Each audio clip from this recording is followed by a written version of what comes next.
ఇస్తాను ఇదేతో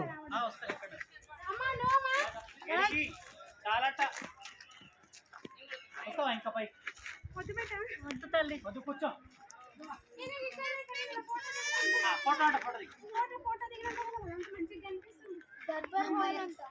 ఏ దర్బారాల్లో పోయి నువ్వు భజన చేసేది ఉందా కూర్చో ఇక్కడ ఇట్లా కూడా ఉన్నట్టుంది దారి కిందికి అమ్మ సార్ పోతూ ఎత్తుండా డాడీ రామదాసుని బంధించింది తినలేండి అనుకుంటా రామదాసుని బంధించింది ఇదేనా